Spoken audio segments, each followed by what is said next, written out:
Hi everyone, welcome back to my YouTube channel. I hope कि आप सब बहुत अच्छे होंगे। लास्ट पार्ट में हमने देखा था कि वांगजी शिचन से पूछता है कि यहाँ पर क्या चल रहा है।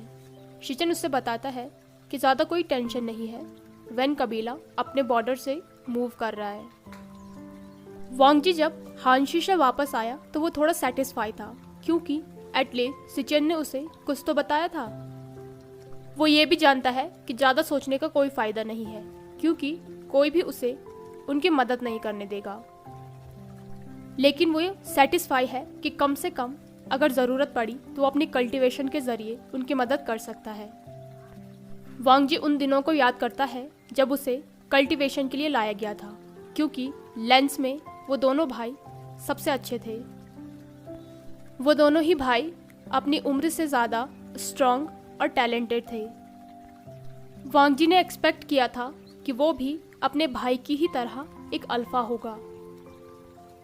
लेकिन जब वो 15 साल का था तो एक सुबह वो उठा, उसकी बॉडी पसीने से पूरी तरीके से भीग चुकी थी।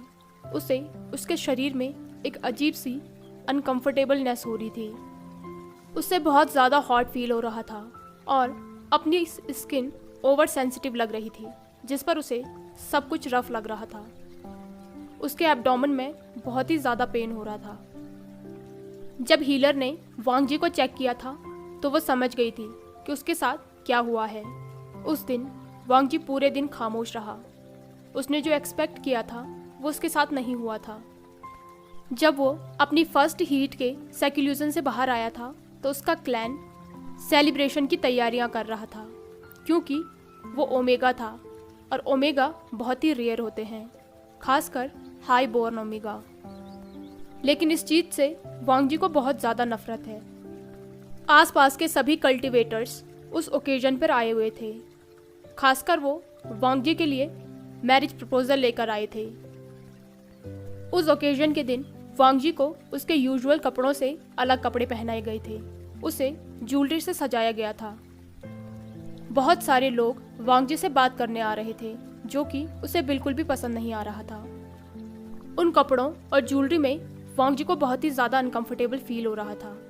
वांगजी भी समझ गया था कि ये जितने भी लोग यहाँ पर आए हैं, कहीं ना कहीं ये उसके लिए मैरिज प्रपोजल लेकर आए हैं। उसके बाद वांगजी की ज़िंदगी फंडामेंटली बिल्कुल बदल गई।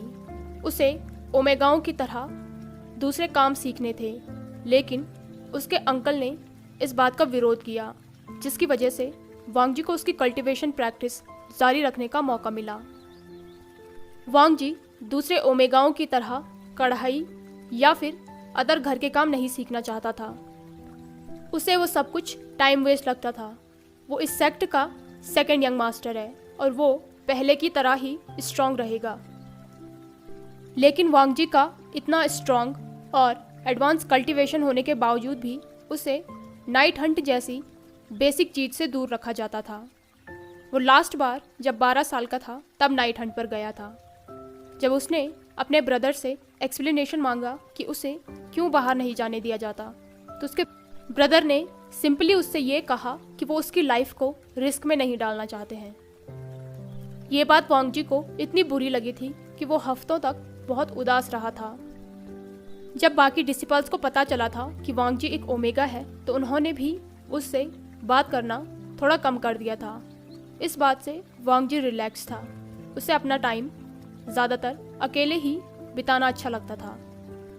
वो ज़्यादातर पहाड़ों के पीछे अपने जिंगशी में रहा करता था। वहाँ पर सिर्फ उसके अंकल और ब्रदर उससे मिलने आया करते थे। इस बात से वांगजी को कोई फ़र्क नहीं पड़ता था कि अदर डिसिपल्स उससे बात नहीं करते हैं, या तो वो उससे डरते हैं या वो उसे अप्रोच ही नहीं करना चाहते हैं, क्योंकि उसे फ्रेंड्स की कोई भी ज़रूरत नहीं है। वो हर समय अपने कल्टीवेशन में लगा रहता है, अपनी स्वॉर्ड प्रैक्टिस करता है, अपना म्यूज़िक प्रैक्टिस करता है। जब भी उसके सेक्ट को उसकी ज़रूरत होगी वो हमेशा तैयार होगा। साल इसी तरह धीरे धीरे बीतते गए और वांगजी की ज़िंदगी भी ऐसी ही चलती रही। अभी उसके पास अपने सेक्ट को हेल्प करने का एक चांस है, लेकिन उसे पता है कि उसे ये करने नहीं दिया जाएगा।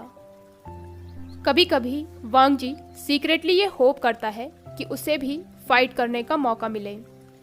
हाँ, वो कभी भी कॉन्फ्लिक्ट के लिए तैयार नहीं होता है क्योंकि वो एक आइडियल डिसिपल है।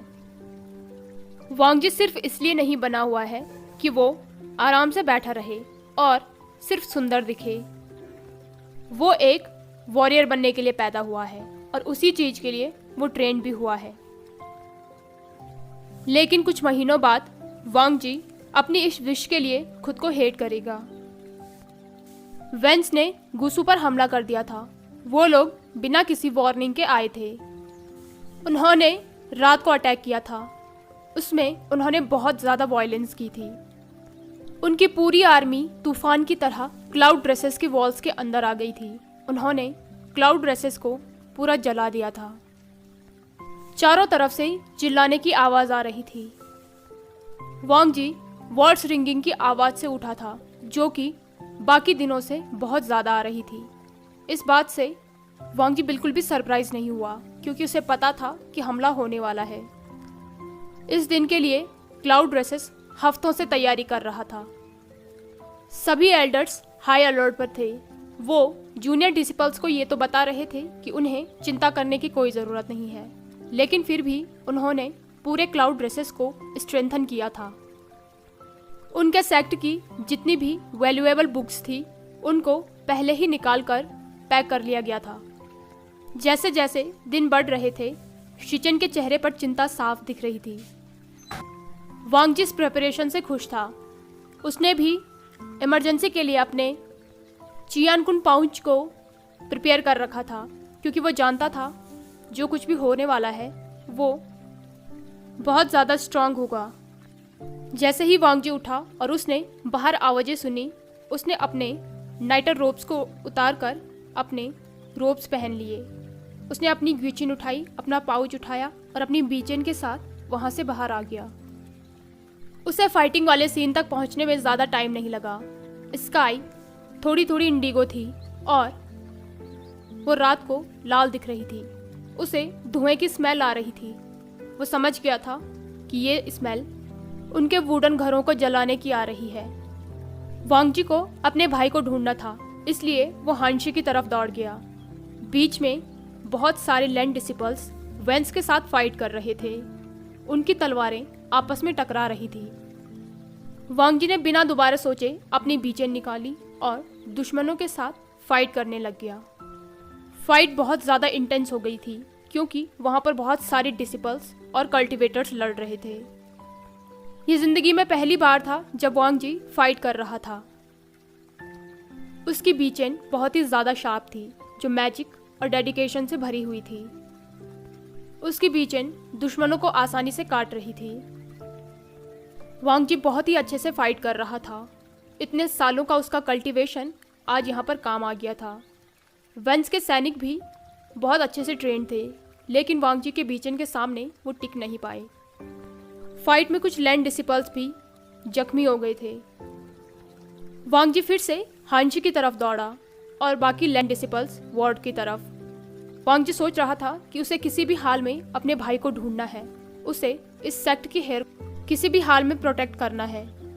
जब वांग जी हानशी में पहुंचा तो हानशी जल रही थी। इससे पहले कि वांग जी उस जलती हुई हानशी में अंदर जाए, उसके अंकल ने उसका हाथ पकड़ लिया। ये पहली बार था जो उसके अंकल ने उसका हाथ इतना ब्रूटली पकड़ा हो। उसके अंकल ने कहा, वांग जी। उसके अंकल के चेहरे पर दुख और वरी साफ साफ दिख रही थी। वांग जी अपना हाथ छुड़ाने की कोशिश करते हुए कहता है, ब्रदर कहाँ पर हैं? उसके अंकल ने कहा कि वो चला गया है। वांग जी रुकते हुए कहता है, कब? उसके अंकल ने कहा कि शिचेन कुछ वैल्यूएबल ट्रेजर्स और बुक्स को लेकर छुपने चला गया है। वो कहते हैं, वांग जी जल्दी करो, तुम्हें भी यहाँ से जाना है। इस पर वांग जी कहता है, लेकिन अंकल सेक्ट का क्या? उसके अंकल बहुत ज़्यादा डरे हुए थे। वो वांग जी का नाम जोर से लेते हैं। वो कहते हैं, वांग जी तुम्हें यहाँ से जाना होगा, तुम्हें जिंदा रहना है। तुम चाहे अल्क्लीन रिम जाओ या फिर क्रैप टावर, जहाँ भी तुम सेफ हो वहाँ चले जाओ। ये सुनकर वांग जी कहता है, और शिफू आपका क्या? उसके अंकल उससे कहते हैं, जाओ। उन्होंने वांग जी को उस जलती हुई बिल्डिंग के पास से धक्का दिया। वहाँ पर स्पिरिचुअल पावर्स का एक छोटा सा ब्लास्ट हुआ। जब वांग जी ने मुड़कर अपने शिफू की तरफ देखा तो वो वहाँ पर नहीं थे। वांग जी ने अपनी बीचेन को टाइटली कस लिया था। वो वहाँ से जाने में हेजिटेट कर रहा था। उसने एक बार फिर से अपने अंकल की तरफ देखा जो वहाँ पर नहीं थे। उसके बाद वो हिल्स की तरफ मुड़ा और उस तरफ दौड़ पड़ा। वांग जी को इस तरीके से लड़ाई के मैदान से भागना बिल्कुल गलत लग रहा था, लेकिन अपने शिफू के चेहरे का डर और अपना एक्सपीरियंस देखकर उसके कदम रुके नहीं। उसने ये विश किया था कि उसे इस तरीके के ऑर्डर दिए जाएंगे कि वो अपने होम को और अपने सेक्ट को प्रोटेक्ट करने के लिए फाइट करे, लेकिन इसके बजाय उसे ये कहा गया कि वो यहाँ से भाग जाए, जैसे कोई पैम्पर्ड ओमेगा। वो जानता है कि जिन ओमेगाओं को वॉर में जीत लिया जाता है उनका हाल कैसा होता है। उसे इतना ज़्यादा हैवी कभी भी फील नहीं हुआ जितना उसे आज हो रहा है, लेकिन उसके पास और कोई भी चॉइस नहीं है। वांग जी वहाँ से भाग गया। कुछ दिनों तक वो किसी भी टाउन की इन में नहीं रुका क्योंकि उसे वहाँ पर खतरा महसूस हो रहा था। इसके बजाय वो गूसू के घने जंगलों में रहा। जंगलों से आने वाली छोटी से छोटी आवाज़ से भी उसका दिल डर के वजह से जोर जोर से धड़क रहा था। वो अपने सेक्ट के इन रोब्स को पहनकर भी रिस्क नहीं ले सकता था और ना ही वो अपनी तलवार का यूज़ कर सकता है। वांग जी को नज़दीकी टाउन में पैदल चलने पर 1 वीक से ज़्यादा का समय लग गया। वो बिल्कुल भी अपने यूजुअल सेल्फ की तरह नहीं लग रहा था। उसके फाइन रोब्स अब मिट्टी की वजह से गंदे हो गए थे। उसने अपने बालों को सिर्फ एक नोट में बांध रखा था। उसने अपने फॉरहेड रिबन को भी निकाल लिया था और उसे अपनी आर्म पर टाई कर लिया था। उसे इस फॉरहेड रिबन को भी छुपाना पड़ रहा है। वो बिल्कुल भी किसी डिस्टिंग्विश्ड यंग मास्टर की तरह नहीं लग रहा है। वो गूसू के इतने पास था। वहाँ पर सभी लोग गूसू की तबाही के बारे में ही बात कर रहे थे कि किस तरीके से गूसू पूरी तरीके से तबाह हो चुका है। उनकी बात सुनकर वांग जी किसी भी तरीके से खुद को रोके रखने की कोशिश कर रहा था। उसके इमोशंस पीक पर थे। वो रोना चाहता था, चिल्लाना चाहता था, वापस उड़कर अपने घर जाना चाहता था, लेकिन वो ये सब कुछ नहीं कर सकता है। इसके बजाय उसने टाइटली अपने हाथों की मुट्ठियां कस ली। उसके नाखून उसके हथेलियों में गड़ रहे थे। वांग जी इन में बैठा हुआ था। वेटर उसके पास उसका ऑर्डर लेने आया। वांग जी ने टी और कुछ वेजिटेरियन मील मंगाया। वांग जी उस वेटर की जजमेंटल आइज से नहीं बच पाया। वो वेटर वांग जी की उस हालत को देख रहा था, लेकिन वांग जी ने कोई भी माइंड नहीं किया। उसने पूरी कोशिश की थी कि वो अपने ओमेगा सेंट को छुपा कर रख सके ताकि लोगों को लगे कि वो कोई बीटा है जो कि सिर्फ ट्रैवलिंग करने आया होगा। वांग जी ने पूरे 1 हफ्ते के बाद खाना खाया था। वांग जी इनमें लोगों की बातें सुनने की कोशिश कर रहा था ताकि उसे उसके अंकल और ब्रदर के बारे में कुछ पता चल जाए, लेकिन इसके बजाय वहाँ पर लोग किसी फार्मर की बात कर रहे थे जिसकी बेटी को एक डीमन ने बचाया था। वांग जी ने इस तरीके की कहानियाँ कभी भी नहीं सुनी थी। वो आदमी कह रहा था कि उसने उस फार्मर की बेटी को अपनी आंखों से जिंदा होते हुए देखा है, वरना वो लड़की तो 1 साल पहले ही अपनी बीमारी से मर गई होती। कुछ लोग उसकी बातों पर क्वेश्चन कर रहे थे। वो आदमी कहता है कि वो सच कह रहा है। वो आदमी कहता है कि तुम लोगों ने येलिंग लाउजा के बारे में पहले कभी नहीं सुना। वो पहली लड़की नहीं है जिसे उसने बचाया है। उसने बंजर खेतों में फसलें उगाई हैं। जिन बीमारियों का कोई इलाज नहीं है उनको उसने ठीक किया है। यहाँ तक कि उसने मुर्दों की सेना तक खड़ी कर रखी है। वो सब कुछ कर सकता है, बस उसे उसका सूटेबल सेक्रीफाइस मिलना चाहिए। वांग जी उनकी बात सुन रहा था। वो सोच रहा था कि ये सब कुछ झूठ है। जो कुछ वो कह रहा है वो सब कुछ करना किसी मिरेकल से कम नहीं है, और वो कह रहा है कि सिर्फ एक आदमी ये सब कुछ कर सकता है। बिल्कुल झूठ। तभी वो आदमी उन लोगों से फिर से कहता है ये सब कुछ सही है, बस उसे उसका वो प्राइज मिलना चाहिए जिसे वो उन लोगों से मांगता है ये सब कुछ करने के बदले में। वो प्राइस कुछ भी हो सकता है, एक जिंदगी के लिए जिंदगी भी और एक लाइवलीहुड के लिए लाइवलीहुड भी। उस फार्मर ने अपनी बेटी की जिंदगी को बचाने के लिए खुद को सेक्रीफाइस कर दिया था। तभी एक आदमी हंसते हुए कहता है, मैं शर्त लगा सकता हूँ कि वो बूढ़ा आदमी जरूर बीमार रहा होगा, इसलिए मर गया। उसकी बात सुनकर जितने भी लोग वहां पर थे वो सभी लोग हंसने लग गए। कुछ लोग तो प्रोटेस्ट भी करने लग गए थे।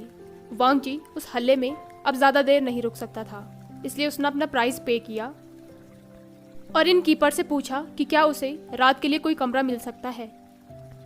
वांग जी के पास जितनी मनी थी उससे उसने एक सिंपल सा रूम लिया ताकि वो बात ले सके। वांग जी बस इस गंदगी को अपने शरीर से साफ करना चाहता था और एक रात वो छत के नीचे सोना चाहता था और इसके लिए इनफ थी। वांग जी उस आदमी के बारे में ही सोच रहा था जो अपनी एक सीटी पर मुर्दों को जिंदा कर देता है और उसके बारे में सोचते सोचते ही वो सो गया। दिन इसी तरीके से गुजर रहे थे। सुबह हो रही थी, फिर रात हो रही थी। वांग जी को पता ही नहीं था कि वो कहाँ जा रहा है। अभी वो किसी भी तरीके से वेंस की नज़रों से दूर जाना चाहता था। उसके अंकल ने उससे कहा था कि वो अदर सेक्ट में जाकर मदद मांग सकता है, लेकिन वांग जी को समझ नहीं आ रहा था कि वो कहाँ से स्टार्ट करे। वो आज से पहले किसी भी दूसरे सेक्ट में नहीं गया हुआ था, ना ही उसे रास्ते मालूम थे। उसे सिर्फ उन सेक्ट की लोकेशन मैप्स पर पता थी जो उसने अपने लेसन के दौरान सीखे थे, और वो इस बात से भी श्योर नहीं था कि वहाँ पर लोग उसका वेलकम करेंगे या नहीं।